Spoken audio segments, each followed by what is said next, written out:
पाठ 9 जो हम लोग पढ़ रहे हैं उसका द्वितीय वीडियो को शुरुआत करने के लिए जा रहे हैं। स्वागत है आपका। तो पहला आपका है होमोलेप्टिक तथा हेट्रोलेप्टिक संकुल। तो देखिए आपको मैं बता दूं, सबसे पहले होमोलेप्टिक संकुल कोई पूछता है किसे कहते हैं, और अगर हेट्रोलेप्टिक पूछता है तो किससे। तो पहले होमोलेप्टिक देखते हैं। देखिए संकुल जिसमें धातु परमाणु केवल एक प्रकार के धातु समूह से जुड़ा रहता है उसी को हम लोग कहते हैं होमोलेप्टिक संकुल। जैसे CO है, NH3 का पावर 6 है, इसके पावर 3 है, तो इसमें एक ही प्रकार का जो है संकुल यानी इस एक ही प्रकार का धातु परमाणु जुड़ा है, इसीलिए हम लोग इसको होमोलेप्टिक संकुल कहते हैं।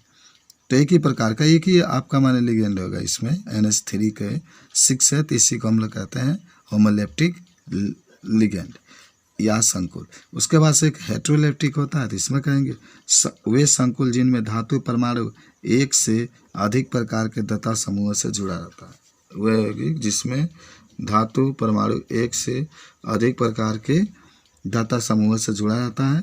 Cu NH3 के पावर 4 Cl2 के पावर प्लस, इसको कहते हैं हेट्रोलेप्टिक संकुल कहा जाता है। इसमें देखिए इसमें एक NH3 है, एक Cl2 है, अलग अलग प्रकार के हैं, इसीलिए इसको हम हेट्रोलेप्टिक संकुल कहते हैं।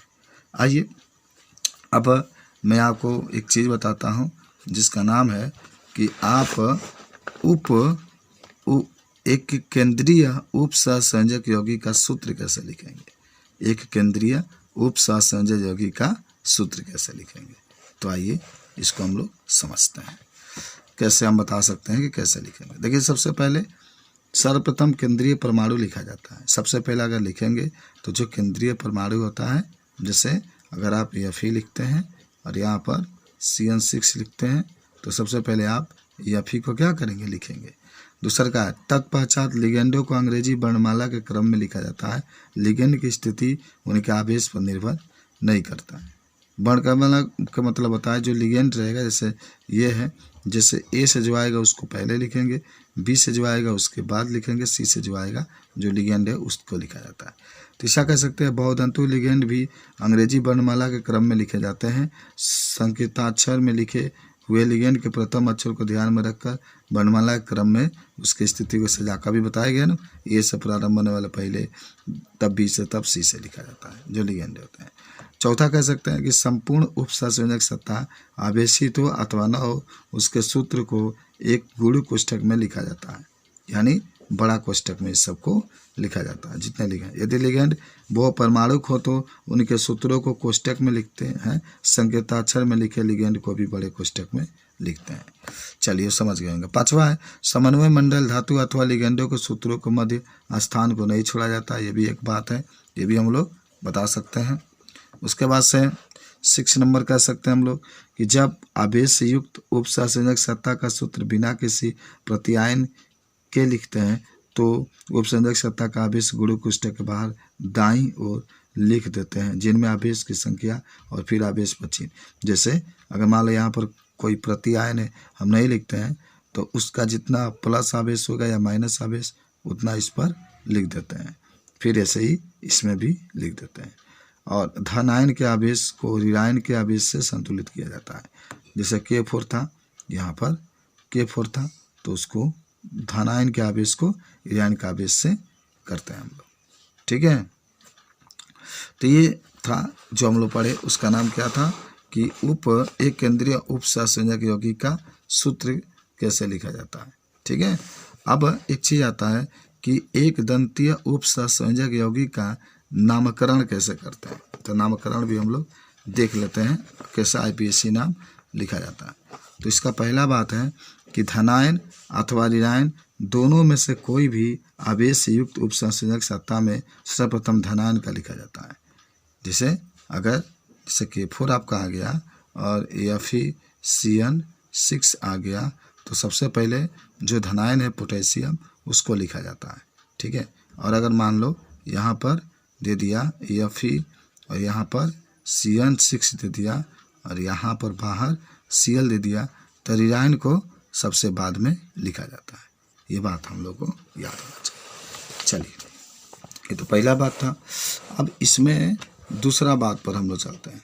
तो दूसरा बात इसमें है कि केंद्रीय परमाणु या आयन के नाम से पहले लिगेंडों के नाम वर्णमाला के क्रम में लिखे जाते हैं। यह प्रक्रिया सूत्र लिखने का विपरीत है, यह भी बता सकते हैं।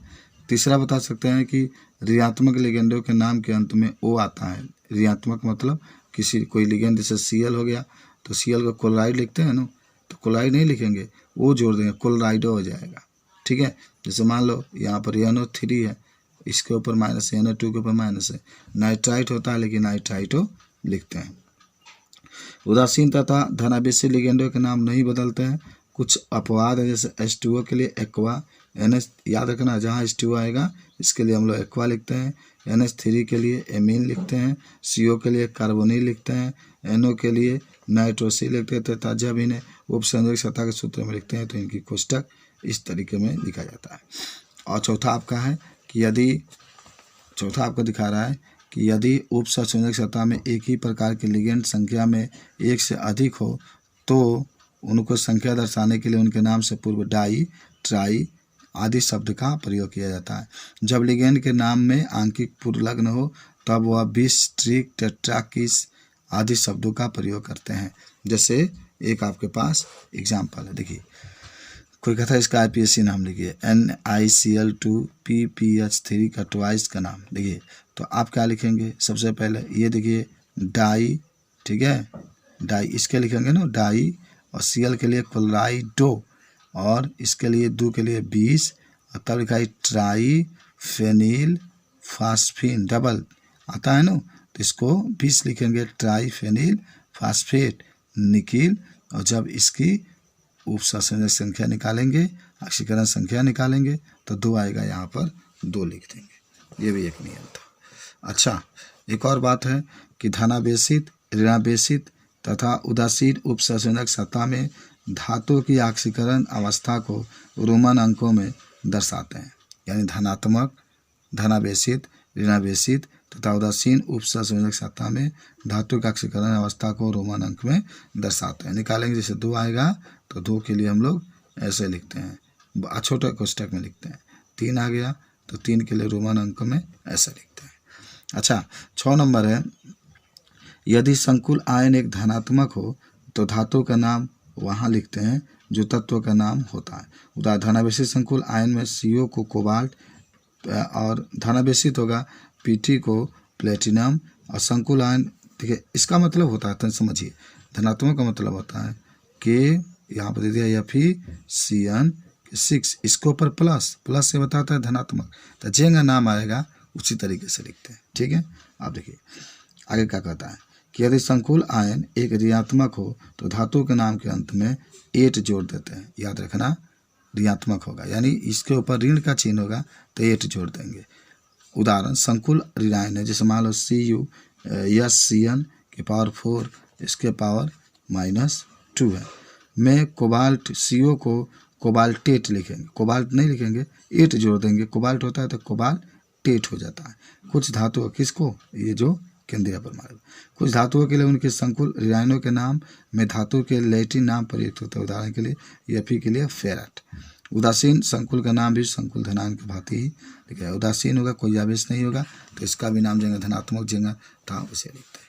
चलिए, अच्छा, इसका नाम लिखना है CrNH3 का थ्राइस H2O Cl3 का नाम लिखना है। अब देखिए, सबसे पहले इसमें जो हम लोग नाम लिखेंगे, अगर ये Cl के ऊपर 3 है तो अगर आप इसको हटाएंगे, माइनस में होता है तो ये प्लस में टूट जाएगा। ठीक है, प्लस में टूट जाएगा। तो नाम कैसे लिखेंगे? सबसे पहले लिगेंड लिखा जाता है। लिगेंड कौन है? ये तो मान लो केंद्रीय परमाणु है, पहला जो होता है धातु केंद्रीय परमाणु होता है, ये दोनों लिगेंड होता है। तो लिगेंड कैसे लिखेंगे? 3 है तो ट्राई लिखेंगे। ठीक है, अब देखिए इसको एक्वा कहते हैं, इसको एमीन, तो ए से दोनों आता है लेकिन ए के बाद म आता है, ए के बाद क्यू था, पहले एमीन लिखेंगे। तो ट्राई, 3 के लिए ट्राई, NH3 के लिए एमीन, फिर 3 के लिए ट्राई और H2O के लिए एक्वा, तब आप केंद्रीय परमाणु लिखेंगे क्रोमियम। ऑक्सीकरण संख्या 0 है, 0 भाई ऑक्सीकरण संख्या निकाल सकते हैं ना, इसका 0, इसका 0, इसका 1 होता है, -1 होता है, तो -3 से गुणा 1 में करेंगे -3, तो क्रोमियम के 3 आएगा तो 3, और Cl के लिए क्लोराइड। नीचे 3 हो चाहे 4 हो, जो भी हो उसको नहीं लिखा जाता है, केवल क्लोराइड लिख दिया था। हो गया। चलिए दूसरा नंबर देखते हैं हम लोग। दूसरा नंबर क्या दिया गया है, तो कहता है इसमें COH2NH, यानी इसको आप चाहें तो NH2CH2 NH2 का थ्राइस I2SO4 3 का नाम लिखना है। तो देखिए सबसे पहले इसका नाम लिखेंगे, देख रहे हैं ना, इसका नाम तो पहले ट्रिस लिखिएगा, ट्रिस। इसका नाम तो होता है ना, 2 कार्बन है तो एथेन, 1 एमीन 1 पर, 1 एमीन 2 पर, तो ethane 1,2 di amine cobalt, cobalt लिखेंगे ना, इसका ऑक्सीकरण संख्या निकालेंगे 3 और तब इसके लिए सल्फेट लिखेंगे। ठीक है, कोबाल्ट सल्फेट हो जाएगा। तो इस तरीके से इसका नाम हम लोग लिख सकते हैं। आइए देखिए कुछ बातें आपको मैं बताता हूँ कि कैसे आप इसका कोई पूछता है कि नाम लिखेंगे। तो देखिए कुछ बातें हैं, निम्नलिखित उपसंयोजक यौगिकों के सूत्र लिखिए। मुझे बताइए, पहला आपका दिया है tetra amine aqua क्लोराइडो cobalt chloride. देखिए सबसे पहले आपको करना क्या है ना, आपको कोबाल्ट जो देख रहे हैं, जो धातु देख रहे हैं, जो ऑक्सीकरण संख्या, उसको उठाकर सबसे पहले लिखेंगे। देखिए कोबाल्ट लिखेंगे, ठीक है, ऑक्सीकरण संख्या को छोड़ देते हैं हम लोग, लेकिन इतना जरूर याद रखिएगा कोबाल्ट को पहले लिखा जाता है। कोबाल्ट हो गया, ठीक है। उसके बाद से अब टेट्रा एमीन कहता है तो NH3 का 4 लिखिए। उसके बाद से एक्वा क्लोराइडो कहता है, एक्वा H2O लिखिए। क्लोराइडो कहता है, क्लोराइडो ये अंदर है तो Cl लिखिए। उसके बाद से आप क्लोराइडो लिखने के बाद कोष्टक बंद कर देंगे, इस क्लोराइड के लिए Cl2 लिख देंगे। ठीक है, Cl2 क्यों लिखेंगे आप, पहले इसका ऑक्सीकरण संख्या मान, इसका तो 0, इसका 0, इसका 0, इसका 0, इसका -1, इसका -2। क्यों -2 हो रहा है, क्योंकि -1 होता है, 2 से गुणा करेंगे -2 तो -3 चाहिए ना। केवल अगर हम Cl लिखेंगे तो 1 1 2 ना होगा, और 3 तो यहाँ पर दिया है, ये बात ध्यान रखने वाला है। चलिए तीसरा दिया है K3Al C2O4 का थ्राइस। तो इसमें पहले यहाँ पर है पोटेशियम टेट्रा हाइड्रोक्सीडो जिंकेट। तो पोटेशियम है ना, पहले धातु आ गया तो बाहर लिखाएगा K3। क्यों K3 लिखेंगे, हैं K3 लिखना पड़ेगा, तभी इसका ऑक्सीकरण संख्या पोटेशियम का 2 आएगा। तो K3Al और उसके बाद से C2O4 का थ्राइस। इसी तरह से पोटेशियम पोटेशियम ये था K2, ये था आपका दूसरा का था ना ये। तीसरा जो है पोटेशियम, तो इसके लिए ये लिख देंगे, चौथा के लिए नीचे वाला है, पांचवा के लिए ये लिख सकते हैं। उसके बाद से देखिए क्वेश्चन नंबर इसमें एक और दिया है 3, निम्नलिखित उपसंयोजक यौगिकों के IPAC नाम लिखिए। तो आप देखिए PT है, NH3 का ट्वाइस है, Cl है, NH2 है। तो हम सबसे पहले इसमें क्या लिखते हैं, लिगेंड, तो डाई एमीन और इसमें डाई एमीन और क्लोराइडो डाई नाइट्रेटोन प्लेटिनम हो जाएगा। इसी तरीके से इन सब का भी आप IPAC नाम चाहे तो इसको भी लिख सकते हैं। पहले देखिए क्या लिखेंगे आप, ये तो अगर लिखेंगे 2 क्लोराइडो और ये 2 एथेन, तो पहले ये लिखेंगे, एथ आ रहा है तो लिखा जाएगा। देखिए लिखा गया die क्लोराइडो 20 ethane 1 2 die amine cobalt लिख दीजिएगा, और कोबाल्ट लिख करके जो बातें होंगी उसको दर्शा देंगे। तो इस तरीके से इन सब का IPAC नाम आप क्या कर सकते हैं, लिख सकते हैं। ठीक है, ओके। आइए अब जो हम लोग पढ़ने के लिए जाएंगे उसका नाम होगा समझौता। याद करो, उपसंयोजक यौगिक में समझौता। आपसे मैं बता दूं समझौता किसे कहते हैं, तो कह सकते हैं, देखिए आइए, समयौगिक या समझौता ऐसे 2 या इससे अधिक यौगिक होते हैं जिनमें रासायनिक सूत्र समान होते हैं। याद करो संयोजकता किसे कहते हैं, जिनमें रासायनिक सूत्र समान होते हैं परंतु परमाणुओं की व्यवस्था भिन्न होती है, और परमाणुओं के भिन्न व्यवस्था के कारण इनके एक या अधिक यौगिक अथवा रासायनिक गुणधर्मों में भिन्नता होती है। इसी को हम लोग कहते हैं उपसंयोजक। तो आप सिंपल भी कह सकते हैं ना कि वे यौगिक जिनमें जो होते हैं रासायनिक सूत्र समान होते हैं, लेकिन जो उसका व्यवस्था होता है, जो उसका गुण होता है, अलग अलग होता है, उसी को हम लोग संयोजकता कहते हैं। इसमें एक पढ़ेंगे हम लोग त्रिविमीय समझौता, और इस त्रिविम समझौता को हम लोग 2 भागों में बांटते हैं। इसको अंग्रेजी में आइसोमेरिज्म कहते हैं। पहला होता है ज्यामितीय समझौता, दूसरा होता है ध्रुवण समझौता। दूसरा समझौता हम पढ़ेंगे जिसका नाम होगा संरचनात्मक समझौता, जिसका हम लोग 4 भागों में बांटे हैं। पहला होता है बंधनी समझौता, दूसरा होता है आयनन, दूसरा होता है आपका उपसह संयोजक समझौता, ग होता है तीसरा आयनन समझौता, और एक होता है विलायक योजन समझौता। तो इस समझौता को हम लोग अगले वीडियो में पढ़ेंगे।